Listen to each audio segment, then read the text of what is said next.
Kesempatan yang baik sekali Ya, silakan. untuk klarifikasi tentang politik transaksional, terutama tentang nomor urut. Ya. Kalau kita mau berpikir secara positif, semestinya nomor urut bukanlah target kita untuk berjuang. Target kita berjuang secara positif, secara objektif adalah masyarakat, rakyat pemilih. Itu target kita. Nah, apa yang terjadi sekarang di Partai Nasdem? Ini ada sedikit polemik barangkali, bahwa saya salah satu kandidat yang diisukan bermain uang untuk mendapatkan nomor urut. Dalam hati kecil saya berontak. Kenapa? Karena pikiran saya lurus masuk ke partai politik bukan untuk hal-hal yang negatif. Saya masuk ke partai politik adalah tujuannya jelas, untuk dapat meraih DPR RI.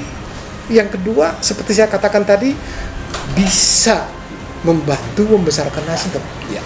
Tapi kalau sudah dari awal kita berbuat sesuatu yang negatif, apalagi tentang nomor urut kita harus beli, itu keliru mindsetnya, keliru. Karena yang saya pahami, di setiap partai itu nomor urut dah haknya ketua umum. Kalau DPR RI pastilah di pusat Jakarta yang menentukan. Ya, itu jelas dan pasti itu. Yang kedua, tentu bahasa saya, kalau nomor urut menjadi perjuangan kita, apalagi sampai nombok, apakah nomor urut, ya, nomor urut sekali lagi saya katakan, itu menjadi garansi untuk bisa lolos ke Senayan? Saya katakan tidak. Saya katakan tidak. Apalagi nomor urut sampai dibeli, itu udah sesuatu yang sangat mustahil buat diri saya. Nomor urut adalah ketentuan dari partai, dalam hal ini adalah pusat Jakarta. Sementara kita adalah konsepnya kerja, tunjukkan prestasi, tunjukkan kinerja. Akhirnya nanti pastilah fakta akan membuktikan diri kita seberapa jauh punya kualitas, punya kemampuan, punya kapabilitas. Jadi sekali lagi saya katakan, tidak ada yang namanya jual beli nomor urut. Itu barangkali ya dilakukan oleh segelintir orang, yang mana kalau boleh saya katakan, mereka ini tidak menginginkan Partai Nasdem pecah telur DPR RI. Ya. Itu keinginan mereka. Tetapi saya bukanlah orang yang kemarin sore, walaupun di politik saya baru sekali. Sebelumnya saya pun ikut menjadi aktivis politik, aktivisnya PDIP, aktivisnya Demokrat, tapi saya belum masuk urusan itu. Sekarang saya aktifnya di Nasdem. Saya katakan sekali lagi, tidak ada jual beli nomor urut. Yang ada adalah teman-teman kita salah persepsi. Yang kedua, yang menarik sekali katakan kan sudah jelas, Nasdem politik tanpa mahar. Itu magnetnya luar biasa di masyarakat, dan itu yang saya selalu gaungkan di masyarakat, sehingga masyarakat tertarik masuk Nasdem.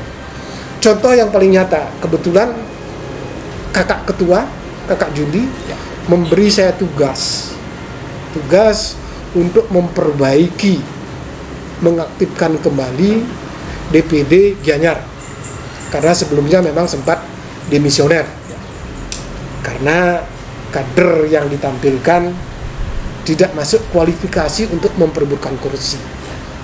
Saya dikasih tugas sama Pak Agung Widiade, kakak Agung Widiade, ketua Bapilunya, termasuk juga dengan kakak Sekwil, kakak Nyoman Winata. Astungkara tidak perlu waktu lama, dalam 3 minggu saya katakan Gianyar pasti pecah telur, dan minimal kursi yang bisa kita sodorkan nanti untuk Gianyar ada 2, yakin itu. Itulah saya juga datang untuk membesarkan Nasdem. Yang kedua, ada tugas saya lagi, tugas tambahan saya lagi dari Pak Sekwil, dari kakak Juli, dari kakak ketua Bapilu juga untuk membantu Denpasar yang sesuai dengan diberitakan ada beberapa kader yang mundur. Itu saya secara all out juga membantu mengganti kader-kader yang mundur.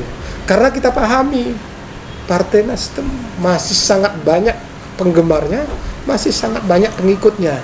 satu keluar barangkali chemistry-nya nggak cocok, ada muncul kader-kader yang baru. Astonggara untuk di Denpasar sudah kita bisa penuhi, termasuk juga kepentingan di DPD-DPD lain. Walaupun saya pendatang baru, saya ingin buktikan bahwa saya bisa membantu. Di Singaraja, kekurangan DPRT, Singaraja Timur saya penuhi semua. Kebetulan basis saya ada di sana. Di Karangasem juga sama, kekurangan kader, saya juga support kader. Jadi itulah Pak Senantara maju ke Nasdem, bukan hanya kepentingannya untuk DPR RI, tetapi ingin membesarkan Nasdem. Artinya apa? Saya belum duduk saja sudah bisa berbuat untuk Nasdem.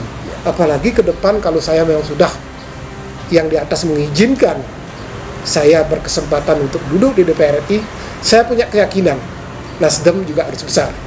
Karena saya masuk ke partai, kepentingan saya bukan kepentingan pribadi, tapi gimana saya bisa berbuat lebih banyak untuk masyarakat.